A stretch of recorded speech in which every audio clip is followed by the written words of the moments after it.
Waziri wa mambo ya nje wa Iran, Abbas Araghchi, amekutana na rais wa Urusi Vladimir Putin mjini St. Petersburg ili kujadili mzozo kati ya taifa hilo na Marekani. Bwana Araghchi amemwambia Putin kuwa uhusiano wa Iran na Urusi utaendelea kuimarika, akiuelezea kama ushirikiano wa kimkakati wa kiwango thabiti kabisa. Ziara yake nchini Urusi inafuatia safari zake kwa wapatanishi muhimu ambao ni Pakistan na Omani wikendi iliyopita. Akizungumza kabla ya kukutana na Bwana Putin, Araghchi aliilaumu Washington kwa kushindwa kwa mazungumzo ya amani mapema mwezi huu. Juhudi za Marekani zilisababisha awamu ya awali ya mazungumzo kushindwa kufikia malengo yake licha ya hatua zilizopigwa kutokana na madai yaliyopitiliza na sera zisizo sahihi. Hivyo ilikuwa muhimu kufanya mashauriano na marafiki zetu nchini Pakistan ili kutathmini hali ya hivi karibuni. Tunamshukuru Mungu, ziara hiyo ilikuwa ya matokeo mazuri sana, na tulipitia yaliyotokea pamoja na masharti ambayo mazungumzo hayo yangeweza kuendelea. Vyombo vya habari vya Marekani vinaashiria kuwa Iran imewasilisha pendekezo jipya kwa Washington linalolenga hususan suala la kufunguliwa kwa mlango bahari wa Hormuz. Mwandishi wa BBC Yolande Knell ana maelezo zaidi. Baada ya kutofaulu kwa mazungumzo yote ya moja kwa moja kati ya Marekani na Iran mjini Islamabad, bado tumeendelea kushuhudia mazungumzo haya ya diplomasia yakiendelea. Lakini kuna ripoti kutoka tovuti ya habari ya Marekani Axios inayosema kwamba pendekezo la hivi karibuni kutoka Iran linazungumzia hasa kufunguliwa tena kwa mlango wa bahari wa Hormuz likumaliza vita na kuahirisha mazungumzo magumu kuhusu masuala ya nyuklia hadi hapo baadaye. Sasa iwapo hilo litatokea, Marekani itapoteza sehemu ya nguvu yake muhimu ya ushawishi inapokuja kwenye majadiliano ya nyuklia. Na rais wa Marekani Donald Trump akizungumza na Fox News jana alisema kwamba lazima kuwe na hakikisho kutoka kwa Iran kwamba haitatafuta silaha za nyuklia. Tusalie huko Mashariki ya Kati ambapo jeshi la Israel linasema kuwa limeanzisha mashambulizi mapya dhidi ya wapiganaji wa Hezbollah katika sehemu za eneo la Beka na maeneo mengine ya kusini mwa Lebanon licha ya makubaliano ya kusitisha vita yaliyopita. Hatua hii inafuatia mashambulizi ya siku ya Jumapili yaliyosababisha vifo vya watu 14, idadi kubwa zaidi ya watu kufariki tangu kuanza kutekelezwa kwa usitishaji wa mapigano mapema mwezi huu. Rais Joseph Aoun amethibitisha kuhusika kwake katika mazungumzo ya moja kwa moja na Israel, huku akisema kuwa hatakubali makubaliano ya kudhalilisha. Awali, kiongozi wa Hezbollah alisema kuwa kundi hilo halitaacha silaha na kutaja mazungumzo na Israel kama dhambi kubwa. Uchunguzi wa kitengo cha BBC Verify umefichua ukubwa wa uharibifu kusini mwa Lebanon kufuatia wiki kadhaa za mapigano kati ya Israel na kundi la Hezbollah linaloungwa mkono na Iran. BBC imezungumza na familia moja ambayo imethibitisha kuharibiwa kwa nyumba yao kupitia picha za satellite katika mojawapo ya vijiji kadhaa vilivyoharibiwa na jeshi la Israel. Taarifa hiyo ni ya Marilyn Thomas ikiwasilishwa na Agnes Penda. Kutoka kwenye jumba lake lililoko juu ya milima, Joe Elias angeweza kuona mbali sana kupita mizaituni yenye thamani ya familia yake.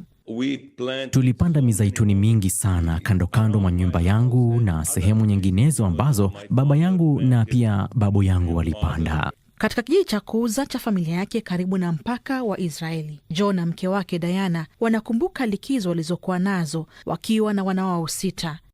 Nyakati za mlo mezani na kufurahia mazao mazuri. Kisha Israel ikiharibu nyumba yao na karibu 33% ya majengo katika eneo kuu la makazi ya kijiji kati ya tarehe 3 Machi na tarehe 16 Aprili. Mimi na mke wangu tulighadhabishwa sana. Ni janga kubwa kwetu sote, sio tu familia yangu, bali kila familia inayoishi katika huo mji. Ni janga. Kwa sasa anaishi mashariki mwa Beirut na familia yake iliwasiliana na BBC Verify kufuatia matangazo yetu kuhusu Israel kuharibu angalau vijiji 12 na miji kote kusini mwa Lebanon. Tumeuliza jeshi la Israel kwa nini waliharibu nyumba ya Joe. Wamesema kuwa makombora ya kuharibu vifaru yalirushwa kulenga wanajeshi kutoka hapo na kuwajeruhi wanajeshi 4. Jeshi lao halijatoa ushahidi wowote walipoulizwa, ila wamesema kuwa wamelenga maeneo kadhaa yakiwemo nyumba ya Elias ili kuzuia mashambulizi zaidi dhidi ya wanajeshi wa Israel. Israeli imekuwa ikipigana dhidi ya kundi la wapiganaji la Hezbollah baada ya kurusha roketi na ndege zisizo rubani nchini Israel katika kuunga mkono wa Iran mwanzoni mwa vita vya Israel na Marekani dhidi ya Iran. Israel ilijibu kwa msururu wa mashambulizi ikilenga kile ilichokitaja kwa miundombinu ya Hezbollah na kuanzisha mashambulizi ya ardhini kusini mwa Lebanon. Kwa sasa Joe hajui ni lini na iwapo ataweza kurejea nyumbani. Naelewa kwamba kuna vita, pande mbili zinashambuliana, kurushana makombora, ila hatimaye kwa uhakika ni raia wa Lebanon anayelipia gharama. Hali ya Joe na Diana ni kama ya zaidi ya watu milioni 1.2 ambao Umoja wa Mataifa unasema wameachwa bila makao kote Lebanon tangu mzozo huu kuanza.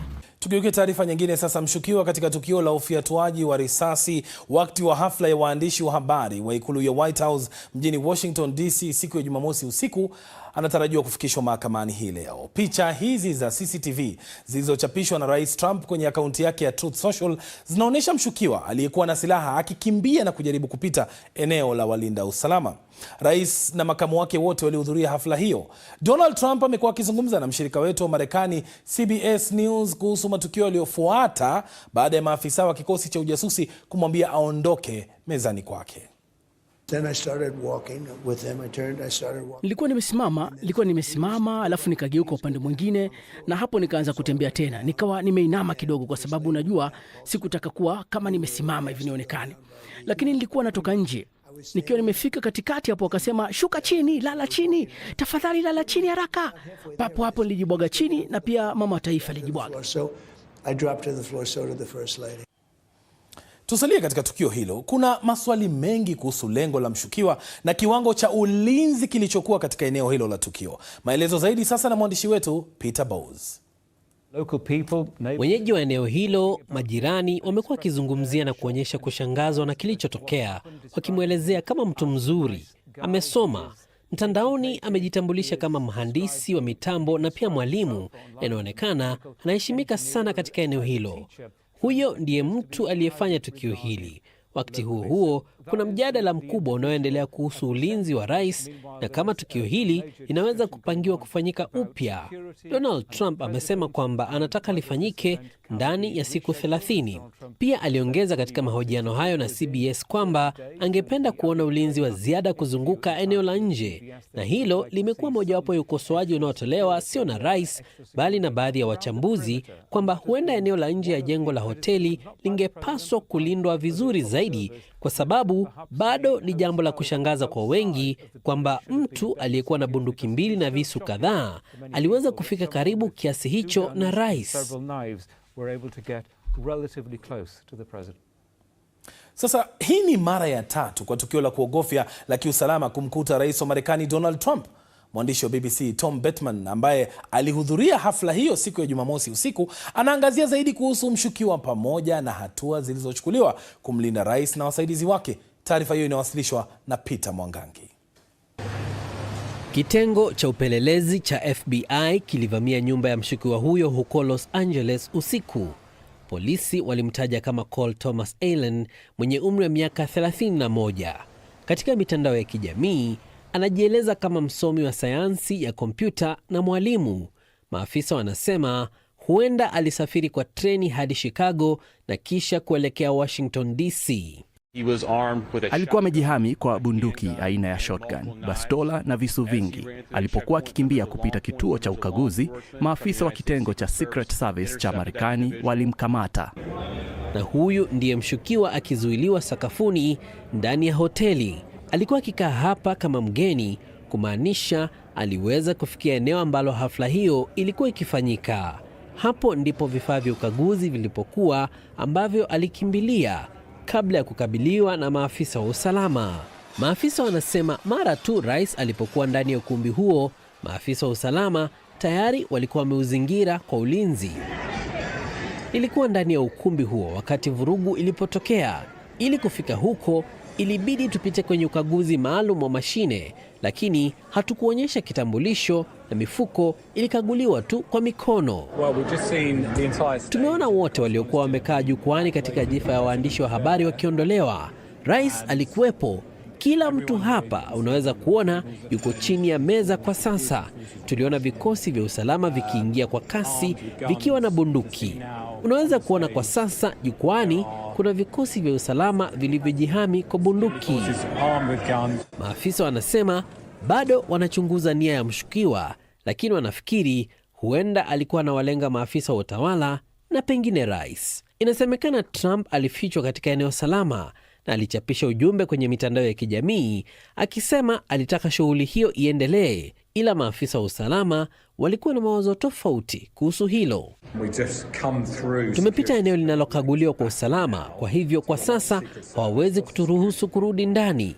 Kuna maafisa wengi wa Secret Service na ni watu wachache sana wanaotoka kwenye ukumbi huo. Mmoja wa maafisa wa usalama alisema eneo hili kwa sasa linachukuliwa kama eneo la uhalifu na tunapaswa kuondoka. Kuhusu jinsi anavyotokea hadharani, timu yako kwa muda ilifikiria upya kuhusu matukio ya hadharani. Je, unadhani unahitaji kufikiria tena kuhusu hilo? Hapana.